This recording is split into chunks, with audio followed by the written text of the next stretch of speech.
This will be 2:20 actually. Here we go.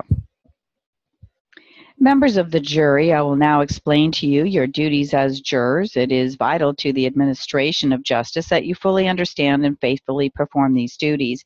It is my duty to determine all of the law applicable to this case and to inform you of that law by these instructions and by the instructions that I will give you after all evidence has been received. It is your duty to accept and follow all of these instructions as a whole, not accepting one or more of these instructions and disregarding the others.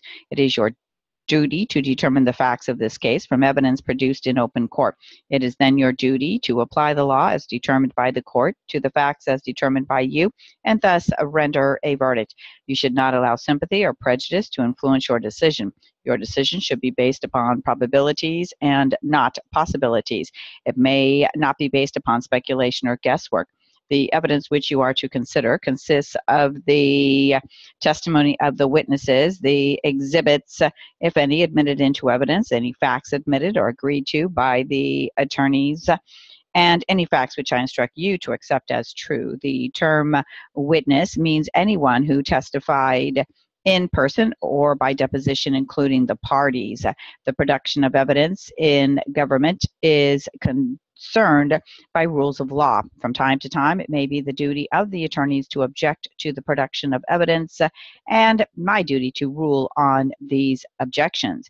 If I say the objection is sustained, you must not consider the testimony or exhibit covered by the objection. If I say the objection is overruled, you may consider the testimony or exhibit covered by the objection.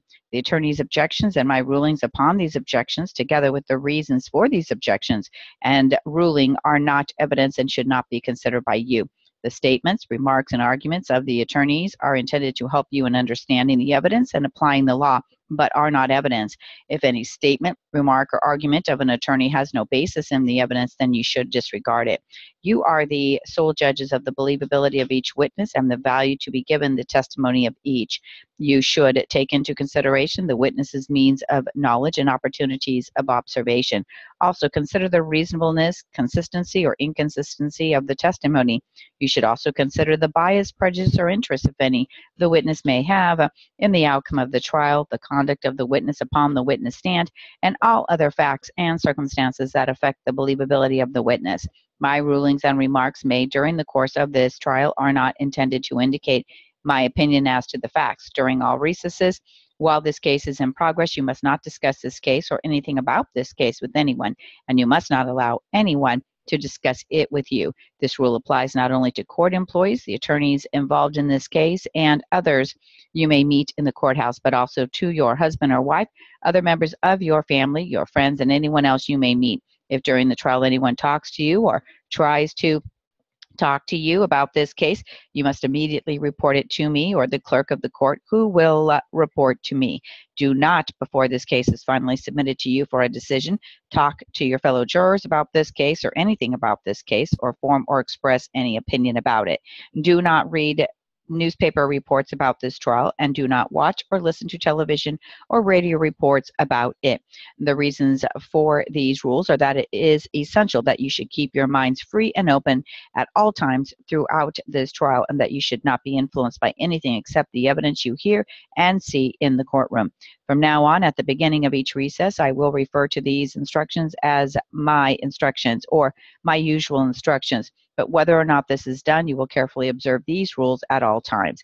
It is now my duty to further explain your duties as jurors and to further inform you of the law applicable to this case.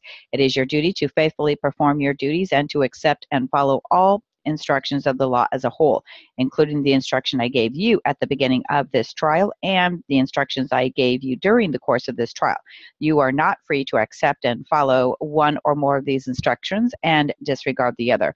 A written copy of all instructions will be given to you before you begin your deliberations. During the course of the trial, certain testimony has been presented to you by way of deposition, consisting of sworn recorded answers to questions asked of the witness in advance of the trial by one or more of the attorneys for the parties to the case.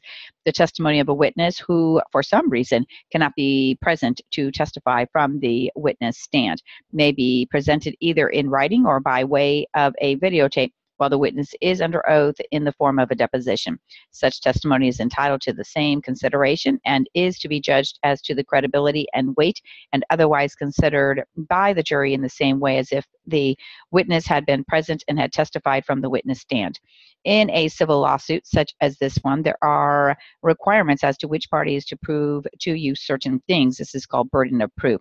When I say that a party has a burden of proof on any proposition, or use the expression if you find or if you decide, I mean you must be persuaded, considering all the evidence in the case, that the proposition on which such party has a burden of proof is more probably true than not true. Jurors, the instructions in this case, I accept will take between 20 and 25 minutes would be my estimate, I think. Why don't you refill your cups, those of you who are refreshing yourself with that ice water that's available.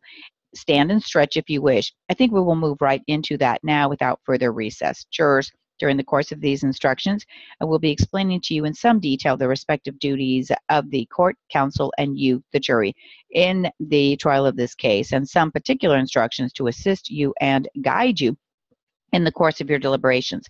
I will also be giving you very specific and particular instructions with respect to other points of law to be applied by you, the jury, to the facts as you find the facts to be in this case. It is your obligation at this stage of the trial to be attentive, as I am fully confident that you will be, to carefully listen and assimilate to the best of your ability these various instructions on the particular points of law to be applied by you to those facts in order to allay any concern that you might have about individual and collective ability to fully assimilate all of this information and apply it accurately to the facts as you find the facts to be. I'm going to tell you now that there will be available to you during the course of your deliberations a copy of the instructions that I have assembled and from which I will be reading now when I am giving you the instructions to be applied to this case.